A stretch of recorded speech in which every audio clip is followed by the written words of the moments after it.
Harry বল বন্ধুরা, সবাই কেমন আছো? আশা করি সবাই ভালো আছো। আমি কেমন আছি? আমিও ভালোই আছি।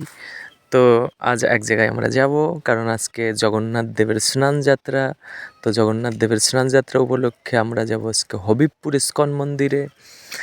তো স্কুটিতে করে আমরা দুজন রওনা হলাম। তো হাইওয়ের উপর দিয়ে যাচ্ছিলাম, খুব হাওয়া হচ্ছিল, আমাদের এদিকে রোদ্দুর ছিল। যেই রানাঘাটে পৌঁছেছি দেখি প্রচণ্ড মেঘ করেছে। তো গুড়ি গুড়ি বৃষ্টিও শুরু হয়ে গেল। আর যেহেতু বৃষ্টি আমি খুব ভালোবাসি, তো বৃষ্টি দিয়ে খুব ভিজছিলাম। তো ভিজতে ভিজতে ধীরে ধীরে আমি আর অভয় মিলে হাইওয়ের উপর দিয়ে আস্তে আস্তে তারপরে হবিবপুর ইস্কন পৌঁছে গেলাম।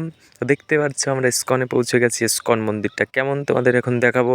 তো দেখে নাও, ইস্কন মন্দিরটা এরকম দেখতে, খুবই বড়। যেহেতু ক্যামেরাতে অতটা বোঝা যাচ্ছিল না, ভালোই বড় মন্দিরটা।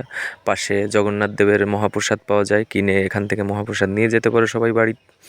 তো অভয় প্রভু আর আমি মন্দিরে প্রবেশ করব ভগবান দর্শন করার জন্য। তো আমরা ভগবান দর্শন করার জন্য মন্দিরে ঢুকছি। ভগবান দেখা যাচ্ছে, ওই যে দেখতে পাচ্ছ, ভগবানকে দর্শন করা যাচ্ছে এখান থেকেই। তথাপিও আমরা প্রথম ভাবলাম আগে জগৎগুরু শ্রীল প্রভুপাদকে আগে দর্শন করে আসি। তো আমরা শ্রীল প্রভুপাদকে দর্শন করতে এলাম। শ্রীল প্রভুপাদ কি যায়। এইবার যাব আমরা মূল মন্দির দর্শন করতে। এই যে দেখতে পাচ্ছ রাধা মাধব, তার পাশে জগন্নাথ দেব, সুভদ্রা মহারানী, বলদেব দর্শন করতে পারছো। ওরা আজ খুব সেজেছে, ওরা খুব খুশি আজকে, কারণ ওদের আজ স্নান যাত্রা, ওদের উপলক্ষে তাদের গৌরনীতাই আছে। তো চলো, কোথায় স্নান যাত্রাটা হবে আমরা দেখে নিই। তো আমরা গেলাম মন্দিরের পিছন দিকটায়, আজকে স্নান যাত্রা উপলক্ষে আয়োজন করা হয়েছে। তো আমরা পিছন দিকেই যাব। তো দেখতেই পাচ্ছ আমরা পিছন দিকে চলে এলাম।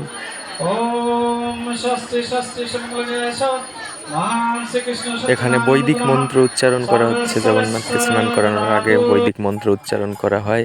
তো দেখো, তিনজন আজ খুব খুশি, ওরা খুব আনন্দ পাচ্ছে, কারণ ওদের আজকে চান করানো হবে। হাজার হাজার ভক্তর দিকে তাকিয়ে আছে দুবাহু প্রসারিত করে, সবাই এসো আমাকে চান করাও। তো আমাদের অভয় প্রভু মৃদঙ্গ বাজাতে শুরু করে দিল। এখানে কীর্তন হচ্ছিল।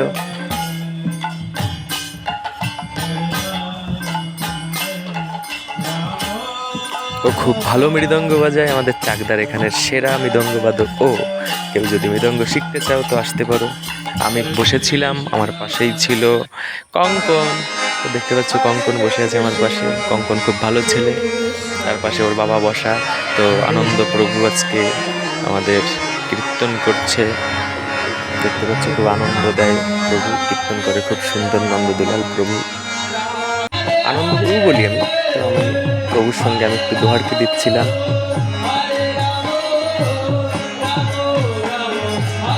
প্রভুর সঙ্গে আমি যখন দোহারকি দিচ্ছিলাম, তো আমাদের কীর্তন শুনে মাতাজিরা খুব নৃত্য করছিল। তো দেখে নাও কেমন নৃত্য করছিল মাতাজিরা।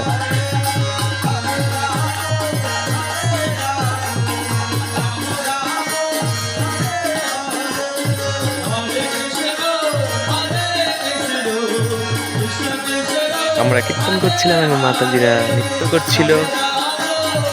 সবাই খুব আনন্দ উপভোগ করছিল, কারণ জগন্নাথকে দর্শন করছিল সবাই আজকে বাইরে। তারপরে আমি মনে মনে ভাবলাম আমি একটু যাই জগন্নাথ দেবকে জল দিয়ে চান করিয়ে আসি। তো আমি গেলাম, আমি একটু চান করালাম ভগবানকে। এটা আমার পরম সৌভাগ্য, আমি ভগবানকে চান করাতে পেরেছি। তো আজ এই পর্যন্তই ছিল বন্ধুরা। যেহেতু অনেক সময় লাগবে, তাই আমি অল্প অল্প করে ব্লগ করছি।